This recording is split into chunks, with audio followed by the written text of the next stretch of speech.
clean sweeps against West Indies, India will take on Sri Lanka in a 3-match T20I series. The first T20I will be played in Lucknow as India look to continue their unbeaten streak under Rohit Sharma. Hello and welcome to News 9. I am Shubhayan Chakravarti, and to preview the first T20I in Lucknow, I am joined by data analyst Nikhil. Nikhil, India versus Sri Lanka. India are in a rampant form. What do you expect from this series?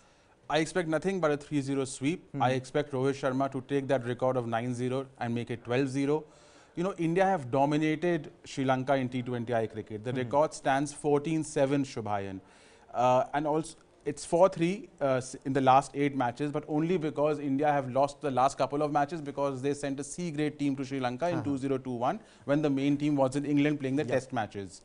So, overall, India, a much stronger team on paper. They recently beat the West Indies 3-0. They moved to the #1 rankings in this format. And although India, you know, did not fare well in the 2021 T20 World Cup, their bilateral record since 2018 in the format is absolutely outstanding, the best in the world. Sri Lanka, you know, have recently lost in Australia 4-1. Many of their senior players are not playing. They're injured for this series. And they have a poor record in the last couple of years, one of the worst along with West Indies in the format. Absolutely, we'll talk about the players missing, the players who are there, claiming a stake there. But what do the head-to-head records suggest, Nikhil? The head-to-head record, as I said, is 14-7 to India. Wow. But the more interesting thing is that India has a win-loss of 2.39 since 2018, and Sri Lanka only 0.54. India have won 43 of the 65 matches in this period and lost only 18, whereas Sri Lanka has played 51 and lost 31. It's the second worst win-loss ratio for Sri Lanka, only marginally better than the West Indies.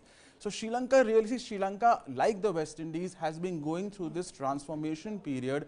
Unfortunately for them, it has lasted, a bit too long. Since the retirement of Sangakkara, Jayawardene, Dilshan, Mutaiya Muralidharan, they haven't been able to, replace them with high-class batsmen who have consistently performed well. Yes, you have the Kusal Mendises, etc.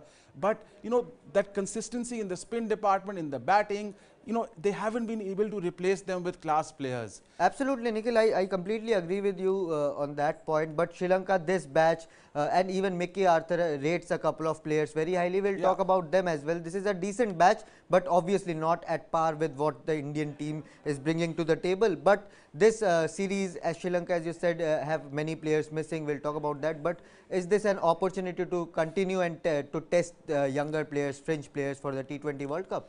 For India, definitely, Shubhayan. See, in India, Rohit Sharma has clearly stated that India won't experiment.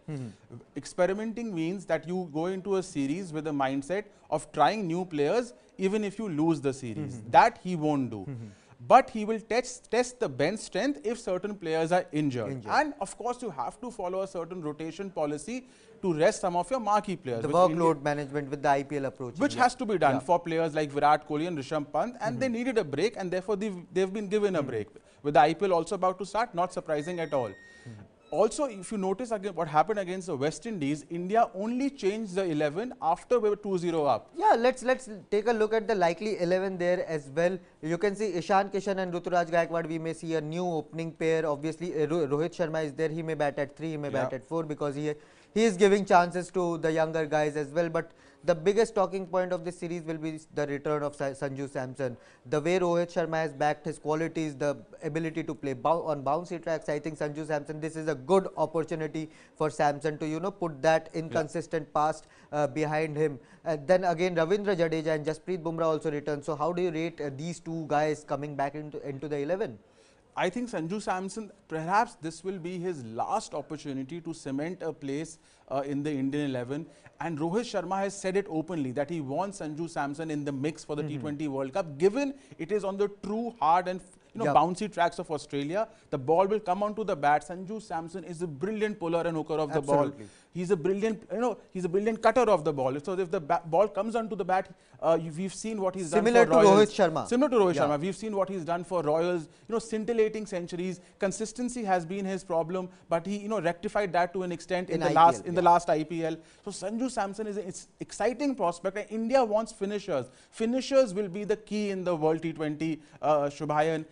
And if we have Surya Kumar Yadav, we need another. So Sanju Samson can play that role. And can play from the opening spot to number 6 as well. Absolutely. And he's a match winner. Yeah. He can win you matches single-handedly. India wants such players. And apart from being a wicket keeper, Nikhil, he's a terrific fielder. Terrific fielder also. So he can be as a specialist batsman also. So Sanju Samson, he's a prodigy as far as batting is concerned. And I think Rohit Sharma wants to use him in Australia.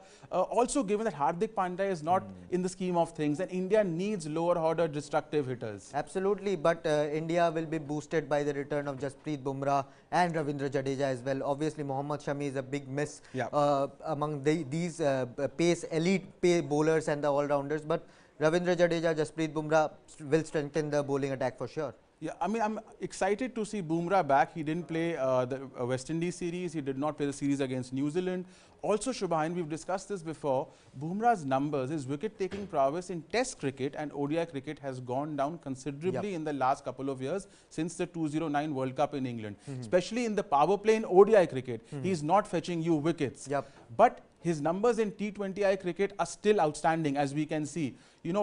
His economy rate in the power play is just 5.1. It's amongst the best of all time. So he's restrictive, he's taking wickets in the power play. He still remains by far India's highest impact bowler in T20I cricket. It'll be interesting to see whether his slightly declining form in the other two formats affects him T20I cricket or not.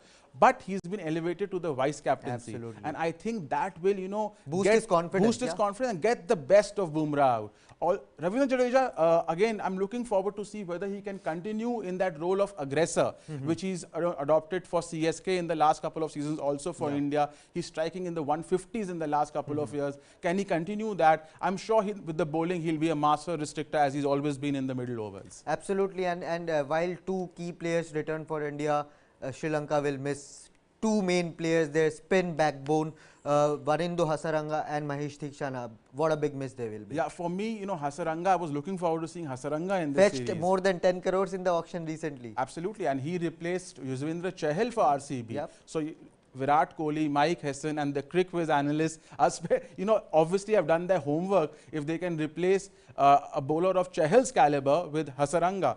So it's interesting. So Hasaranga won't be there, the leading wicket taker in the 2021 World Cup. So I'm a little disappointed that he won't be playing this series, and Sri Lanka, on the slower track of Lucknow will definitely miss him. Also that mystery spinner not playing. Mahesh Theekshana, CSK's latest recruit. Absolutely. Again, another big miss for Sri Lanka. They have this new off-spinner who's rated very highly in list A cricket, Daniel. But I don't see, off-spinners making much of a difference in this series. The leg spinners who really trouble the batsmen. Absolutely. Even Kushal Pereira, Avishka Fernando and Bhanuka Rajapaksa are also missing the series. So these are big names, the only big names who are carrying Sri Lanka somehow. Absolutely. I think two players we need to look forward to are Asalanka. Pathum Nissanka is there as well.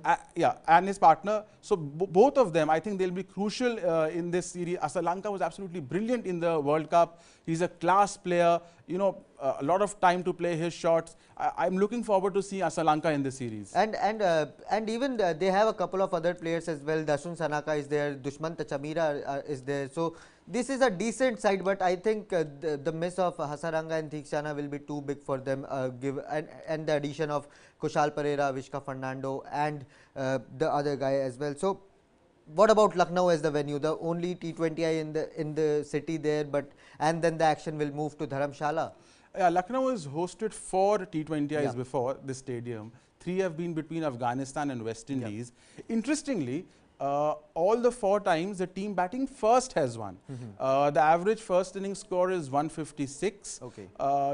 Not too high. Not too high, which means the wicket is not very true. The ball necessarily doesn't come onto the bat. The spinners will come into play. Although the weather expected, there's no rain predicted. 25 degrees pleasant weather, but dew expected in the evening. So now you either go by history and you bat first because teams batting first have won, or do you chase because they'll be due in the evening. So that's an interesting dilemma the captains at the toss will have. You just said the pitch is likely to assist spinners as well. So any bowler you are looking forward to, I'm pretty sure you are going to name Yuzvendra Chahal there, right? I'm going to name Yuzvendra Chahal because he's in great form since the second half of the IPL. Plus, I just saw his record against Sri Lanka, 15 wickets in 7 matches. At a very reasonable economy rate, but a brilliant strike rate of only 10 odd. So, you know, Yuzvendra Chahal has completely bamboozled the Sri Lankan batsmen in the last few years. And I think if Ravi Bishnoi also plays today, so 3 spinners you are saying? I think they'll play 3 spinners given the Lucknow pitch, and Ravi Bishnoi with his googlies, conventional leg spin by Yuzvendra Chahal, and Jadeja, the master restrictor. I mean, Sri Lanka may not score even 100. Oh, that's a big take. Thank you so much, Nikhil. It was a fun chat as always. Nikhil is saying that Sri Lanka will struggle to score even 100 runs on board. Let us know what you think about the first T20I between India and Sri Lanka. We will continue to give you all the coverage from the T20I series and the upcoming 2-match test series as well. So like, share and subscribe to News 9. Thank you for watching.